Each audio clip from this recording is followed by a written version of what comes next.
In this video, I'm going to show you how I day trade supply and demand using moving averages and why it works. Let's get right into it. So the first EMA I use is the 200 EMA. I color code that white. The second moving average that I use is the SMA, and that's the smooth moving average, and that is the 50. Okay. The third moving average I use is the 13 EMA, and that is color coded blue. Okay. And I'm about to break down each moving average, and then we can get into the supply and demand. So if the market is above the 200 EMA, that is showcasing to me that the market wants to continue to buy and it is in buy territory. If it is under, right? If it is underneath the 200 EMA and it goes and moves away from the 200 EMA, that means it's in bearish territory and it wants to remain in bearish territory. Unless a reversal happens, that's the case for the market being under or above the 200 EMA. Also, if you see that the 50 and the 13 moving averages are also above the 200 EMA, it's even a stronger confluence that the market wants to continue buying, including vice versa if it was underneath the 200 EMA. So let's go ahead and give you an example of a demand setup. So you can obviously see here that the market is trending upwards, but you see that the 200 EMA is a bit flat, the 50 EMA is a bit flat, and the 13 EMA is a little, a little wonky. Anytime this happens, it's usually signaling that the markets is not doing much until the market begins to move. Okay, so let's go ahead and give you this example. So what I want to do is, since we are in bullish territory, I'm waiting for this high to be broken. So once this high is broken, what I look for is the most recent demand setup, which is currently right here. All right. And I'm going to show you why this works. Okay. Now, we already know that the 200 EMA, it's above the 200 moving average, exponential moving average, which is really well. But also pay attention here that you see this 13 EMA crossing the 50 SMA. So anytime you see the 13 EMA cross the 50 SMA, it's even a stronger confluence that the market wants to potentially buy even harder. Okay. And what we want to see these moving averages curl up. When you see the moving averages curl up, that even gives you a stronger indication that the market is heavily bullish. Okay. All right. So we have another breaker structure. Now, of course, obviously, somebody might put a zone right here, and you can do that. But because this demand zone is too close to this demand zone, we're going to leave it for now. And we're not going to look at that zone because they're way too close. Okay. So you really want to make sure that you choose the zone that's the most strongest and is not close to another demand zone. All right. So you see how this 13 EMA is crossing upward, and you see the 50 SMA crossing upward, but you also see the 200 begin to cross upward. Guys, that is a strong signal that the market is in complete buyer's control. Okay, so this is giving us the best demand setup to take and a more potential win. So let's go ahead and demonstrate this. Okay, so we are wanting to wait on a retest. All right. And you can obviously see the retest happen here. Okay. So let me zoom in. Let's get rid of this. And this is gold, by the way. So this has retested this demand zone. Okay.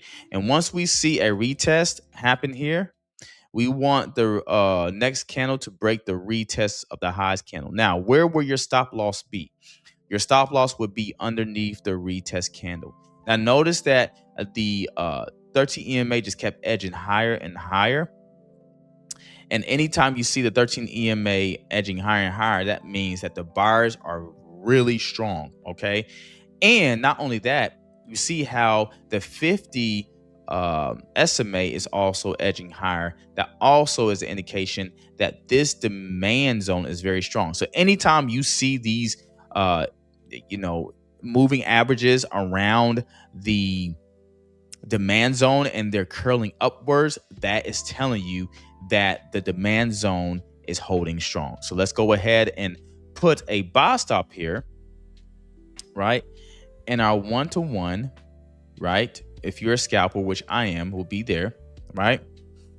And your stop loss would be underneath this zone. Now, if you want to aim for a 1-to-2, it'll be up here, okay? Right? That'll be your 1 and 2. Or if you're a liquidity grabber, you can aim for these highs. But we are just going to aim for a 1-to-1 RR because that's what I technically usually do. And then what I do is once it hits my full take profit, I put everything else at break even and let my second trade run to a 1-to-2. All right. Let's see this. The market is triggered. You see that the moving averages are going upwards and we have a take profit. So why is this so crucial? It's so crucial to understand moving averages for the simple fact that they are giving you indicators that the market is trending, okay, whether it's up or whether it's down. And I'm going to give you a supply zone example as well, but that is a great example of a demand zone. So let's go ahead and find a supply zone as well. Here is another example, and this is actually a supply setup that I am going to give you on GBP USD. I don't trade this instrument, but I'm just giving you an example. So you can obviously see that the market is currently trending downwards. All right. It created, let's see here. Let's go ahead. This created this double top right here, right? And then it fell, does create a supply zone in this area. So let me back this up a little bit. Now you can obviously see that the EMA has crossed the 50, okay? The EMA 13 has crossed the 50 and it's below the 200 and is curling downwards, okay? So as I said, anytime the market is underneath the 200 EMA, and is curling downwards, that is a stronger possibility that the market is going to continue downwards. So what we're going to do is we're going to wait on this retest. All right. Now you see how even though these indicators are lagging, you see the more it goes down, the more it curls down. That's giving you a leading factor indicator that the market is heavily bearish. Right. So let's wait for this retest. Now, of course, on here, definitely this would have been a second retest candle right here. But obviously, this would have been too much of a bullish candle to be even taken anyway. So this is the reason why I wouldn't really care to even look at the supply zone. So it tapped into this supply zone, right? All right.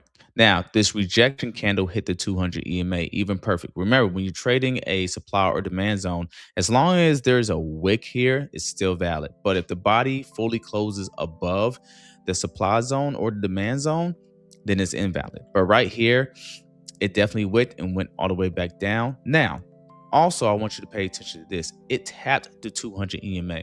So anytime the market comes to the 200 EMA, it taps it, rejects it, and then goes immediately away from it. That's even stronger confirmation. All right.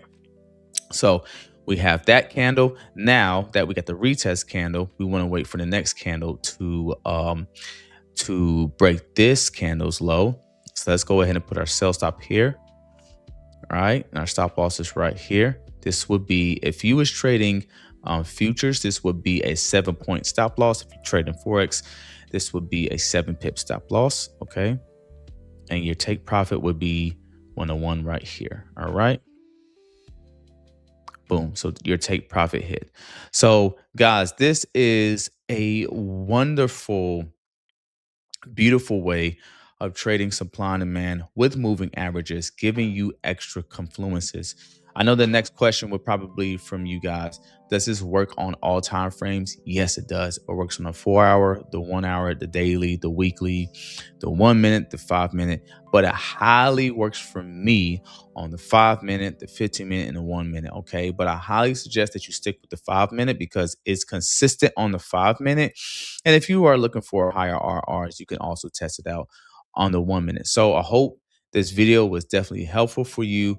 Let me know in the comments, are you trading supply and demand? Is it working out? What questions do you have? And I'll be able to answer them then. I'll see you guys in the next video.